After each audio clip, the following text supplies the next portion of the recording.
আসসালামু আলাইকুম। আপনাদেরকে আজকে একটি অ্যাপের সাথে পরিচয় করে দেব। এই যেটা দেখতে পাচ্ছেন,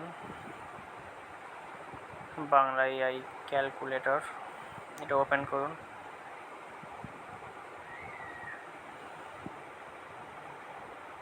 শুরু করুন। আপনারা বলতে পারেন ক্যালকুলেটর দেখার আর কি আছে। আসলে এই ক্যালকুলেটরের একটা বিশেষত্ব হলো, ধরুন আপনি একটা হিসাব করছেন, সাপোজ ধরেন যে কোনো একটা আমি হিসাব করলাম।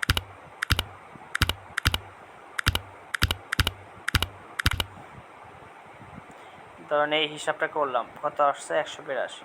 এখন ক্লিয়ার করলাম, আরেকটা হিসাব করলাম।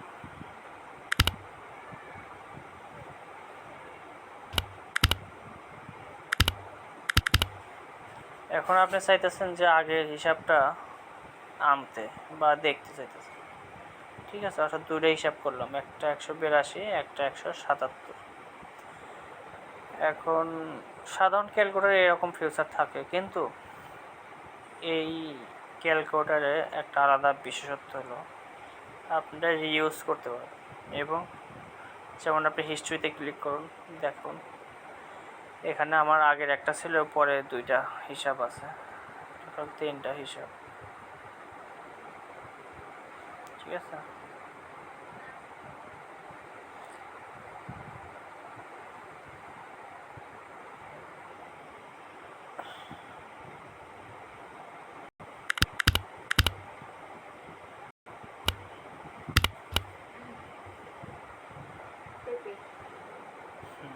দেখতে পাচ্ছেন 4টা হিসাব আছে।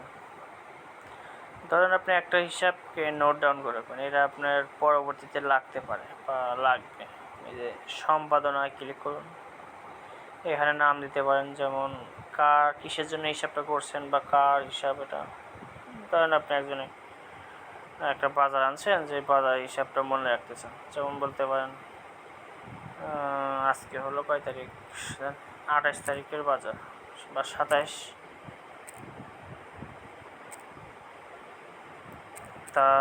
তারিখের বাজার, 27 তারিখের বাজার। এখানে কিছু লিখলেন যে কি কি কিনছিলেন, সেটার একটা তালিকা দিলেন, যেমন আলু, পেঁয়াজ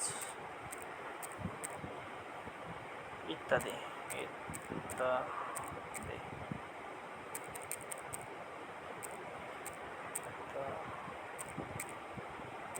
ইত্যাদি সংরক্ষণ করুন। দেখেন আপনি এখানে এখন কিন্তু দেখতে পাচ্ছেন যে 27 তারিখের বাজার, আলু পেঁয়াজ ইত্যাদি কেনা হয়েছে, তার কি কি আছে 71 টাকা। এখন আপনি আরও বিস্তারিত দেখতেছেন আসলে 71 টাকা কীভাবে হলো। এই যে পুনরায় ব্যবহার, এনে আপনি ক্লিক করতে পারেন। দেখেন এখানে দেখতে পারতেছেন 45 টাকা, তার মধ্যে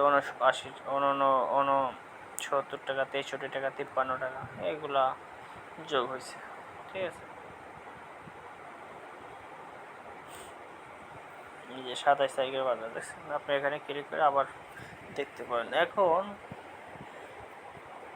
আসলে প্রথমে একটা দেখলেন, এইরকম কিন্তু নোট ডাউন করার সিস্টেম কোনো অ্যাপের ভিতরে নাই, একমাত্র বাংলা এআই ক্যালকুলেটর এই সফটওয়্যারেই পাবেন এই সিস্টেমটা।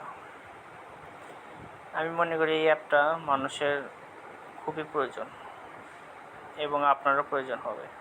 এখন মনে করেন এই বাজার হিসাবটা, ধরেন আপনি 2 নম্বর হিসাবটা আসি, দেখেন ধরেন এই হিসাবটা আপনি একজনকে ধরুন বাকি দিয়েছেন বা টাকা পাইবেন। এখন এটা রিমাইন্ডার অ্যাড করতে পারেন। হয়তো ধরেন আপনি টাকাটা আজকে দিয়েছেন, হয়তো আপনি 30 তারিখে আপনাকে টাকাটা দেবে। এখন আমি 30 তারিখ সেট করলাম, ঠিক আছে। ঠিক আছে, তারপর সময় হয়তো সন্ধ্যা 8টার দিকে চাইতে পারেন, আপনি সময়টা সেট করতে পারেন। ধরেন আমি 8টার দিকে সেট করলাম, 8টা এবং 00, ঠিক আছে, এবং সংরক্ষণে ক্লিক করুন। এখন দেখেন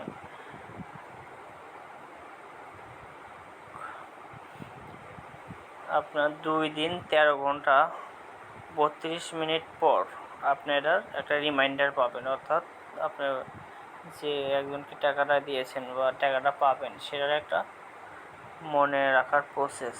পরবর্তীতে আপনি ভুলেও তো যেতে পারেন, এটার মাধ্যমে আপনাকে স্মরণ করিয়ে দেবে রিমাইন্ডারটা, ঠিক আছে। এবং দেখুন আরেকটা ফিউচার দেখাই, এখানে দেখেন ক্যালকুলেটর হিস্টোরি টু ডু নামে একটা একটা হিসাব আছে বা তালিকা আছে। এখানে হয়তো আপনি ধরেন আজকে বাজার করতে যাচ্ছেন, এখানে বাজার লিখলেন যে 28 তারিখ বাজার বা যার। এখন আপনি এনে কিন্তু লিখতে পারেন কি কি নেবেন, ধরেন আলু, পেঁয়াজ, মূলা, মরিচ যোগ করলেন। দেখুন এখানে কিন্তু আপনি দেখতে পাচ্ছেন। এখন আপনি ধরুন এই বাজারগুলো কেনা হয়ে গেছে, আপনি কিন্তু এখানে ঠিক চিহ্ন দিলে এটা একটা ক্রস হয়ে যাবে, সুন্দর সিস্টেম।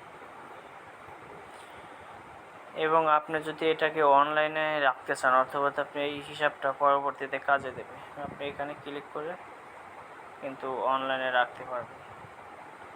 অর্থাৎ আপনার যে একটা ক্যালকুলেটরের যে হিসাবগুলো, আপনার টু ডু হিসাবগুলো সব যে কোনো একটা ড্রাইভে রাখতে পারেন। এখানে আমার অনেকগুলো ইমেল আছে, আপনার যে ইমেল সেই ইমেলটা সিলেকশন করে দেবেন, ঠিক আছে। আমি দিচ্ছি না।